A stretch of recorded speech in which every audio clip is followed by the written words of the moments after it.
Hi friends, आज हम RBSC class 7 की अध्याय 4 भूमि का अध्ययन करेंगे। भूमि के संदर्भ में भारतीय अवधारणा। जननी जन्मभूमि स्वर्गा स्वर्गादपि गरीयसी।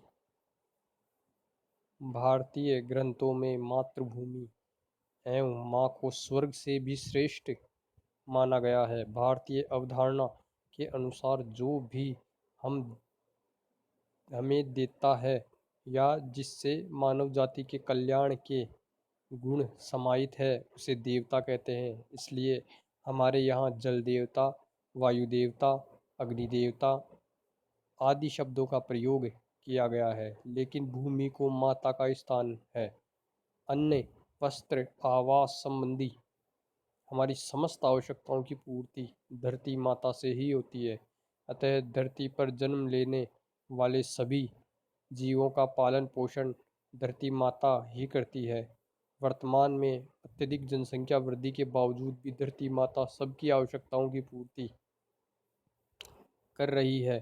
कृषि करते समय इस बात का ध्यान रखना पड़ेगा कि रासायनिक खाद्य एवं कीटनाशक दवाइयों के उपयोग से उत्पादन में वृद्धि तो होती है, लेकिन कालांतर में भूमि की गुणवत्ता में कमी होती जाती है। अतः रासायनिक खादों एवं कीटनाशक दवाइयों का कम उपयोग एवं जैविक खाद का अधिकतम उपयोग, मृदा कटाव को रोकना, फसल चक्र पर प्रतिभूमि छोड़ना, दलहन फसलों का उत्पादन आदि के द्वारा मृदा की गुणवत्ता को बढ़ाया जा सकता है। भूमि को वनों से आच्छादित रखते हुए भूमि का हर प्रकार से संरक्षण एवं संवर्धन किया जाना चाहिए।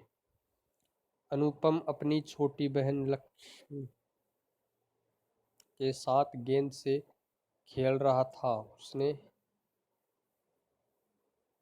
फ्रेंड्स, ये एक कहानी है जो आप पढ़ सकते हैं, जो भूमि के ऊपर ही है। या फ्रेंड्स, इसमें रिट रिट में इससे संबंधित कोई क्वेश्चन नहीं आएगा, इसलिए मैं इस कहानी को छोड़ रहा हूँ और आप देख लीजिएगा। अगर आप पढ़ना चाहें तो इसका स्क्रीनशॉट लेके इससे पढ़ सकते हैं।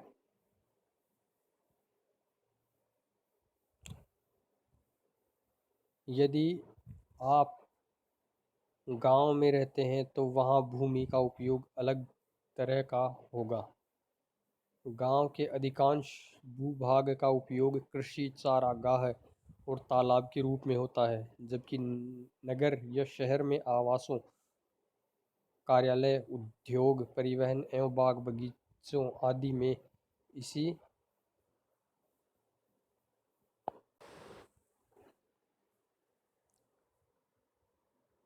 कृषि, चारागाह और तालाब के रूप में होता है, जबकि नगर या शहर में आवासों, कार्यालय, उद्योग, परिवहन एवं बाग बगीचे आदि में। इस तरह पहाड़ी क्षेत्रों में भूमि का उपयोग खनन, वन, पशुचारण आदि कार्यों में होता है। इस प्रकार हम देखते हैं कि अलग अलग जगह भूमि का उपयोग अलग अलग तरह का होता है। भूमि उपयोग के कुछ प्रमुख प्रकार निम्नलिखित है।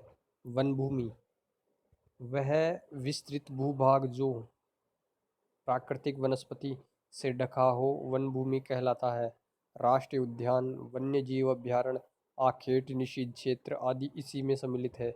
कृषि भूमि, वह भूमि जिस पर मानव द्वारा फसलें उगाई जाती है, कृषि भूमि कहलाती है। बंजर भूमि, बेकार पड़ी वह भूमि जिसे कृषि योग्य भूमि में नहीं बदला जा सकता, उसे बंजर भूमि कहते हैं। जैसे ऊंचे पर्वत, पथरीली भूमि, दलदली आदि। कृषि योग्य व्यर्थ भूमि, बेकार पड़ी वह भूमि जिसे कृषि योग्य क्षेत्र में बदला जा सकता है, कृषि योग्य व्यर्थ भूमि कहलाती है। चारागाह भूमि, यह वह सार्वजनिक भूमि जिस पर पशुओं को चराया जाता है, उसे चारागाह भूमि कहते हैं। उद्यान भूमि, वह भूमि जिस पर फलदार वृक्ष उगाए जाते हैं, वह उद्यान भूमि होती है। वर्तमान पर्वतीय भूमि, वर्तमान प्रतिभूमि, भूमि का उपजाऊपन बढ़ाने के लिए किसानों द्वारा 1 या 2 वर्षों के लिए खाली छोड़ी गई भूमि को वर्तमान प्रतिभूमि कहा जाता है। पुरानी प्रतिभूमि यदि किसी भूमि पर 5 वर्षों तक कृषि नहीं की जाती तो उसे पुरानी प्रतिभूमि कहते हैं। अन्य कार्यों में प्रयुक्त भूमि, ऊपर वर्णित भूमि उपयोगों को छोड़कर शेष सभी कार्यों में प्रयुक्त भूमि को इस वर्ग में रखा जाता है, जैसे मानव अधिवास, परिवहन, नहरें, उद्योग, दुकानें, खनन आदि में प्रयुक्त भूमि। कृषि भूमि का हमारे लिए सर्वाधिक महत्व है, क्योंकि एक अनुमान के अनुसार विश्व के लगभग 97% लोग भोजन का आधार कृषि है।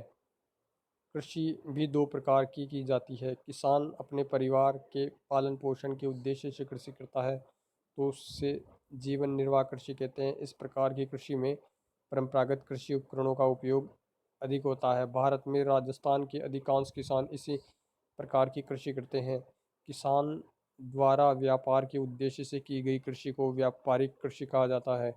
अमेरिका एवं कनाडा जैसे देशों में किसान इसी प्रकार की कृषि करते हैं। यहाँ खेतों का आकार बड़ा होता है, जिसमें आधुनिक कृषि उपकरणों की सहायता से भारी मात्रा में उत्पादन कर एक साथ बेच दिया जाता है। Argentina, New Zealand, Australia, Denmark, Bharat आदि देशों की अर्थव्यवस्था में पशुपालन का योगदान भी अधिक है, इसलिए यहाँ चारागाहों का भी विशेष महत्व है। कुछ भूमि का उपयोग प्राकृतिक एवं मानव द्वारा निर्मित जल स्रोतों से भी होता है, जैसे नदी, तालाब, झील, बांध, कुआं आदि। पीने, अन्य दैनिक उपयोग, सिंचाई आदि के लिए जल भी मानव की प्राथमिक आवश्यकताओं में से एक है। हमारी अर्थव्यवस्था को संबल देने के लिए कुछ भूमि का उपयोग खनन एवं उद्योगों के लिए भी किया जाता है। पर्यटन स्थलों के रूप में हमारे मनोरंजन के लिए तथा पर्यावरण संरक्षण के उद्देश्य से वन्य जीव उद्यानों एवं अभयारण्य में भी कुछ भूमि का उपयोग किया जाता है। स्वामित्व के आधार पर भूमि को निजी तथा सार्वजनिक भूमि में बांटा जा सकता है। निजी भूमि पर किसी व्यक्ति विशेष का अधिकार होता है, जबकि सार्वजनिक भूमि पर पूरे समुदाय का अधिकार होता है। बाग बगीचे, खेल का मैदान, चारागाह, वन, जलीय क्षेत्र आदि सार्वजनिक भूमि के उदाहरण हैं, जिस पर समुदाय के सभी लोगों का समान अधिकार होता है। इसे साझा भूसंपत्ति संसाधन भी कहा जाता है। चारागाहों पर पशुपालन तथा वनों से ईंधन की लकड़ी, फल फूल, इमारती लकड़ी आदि उपलब्ध होने से इनकी स्थानीय भूमिहीन लोगों के लिए विशेष महत्व है।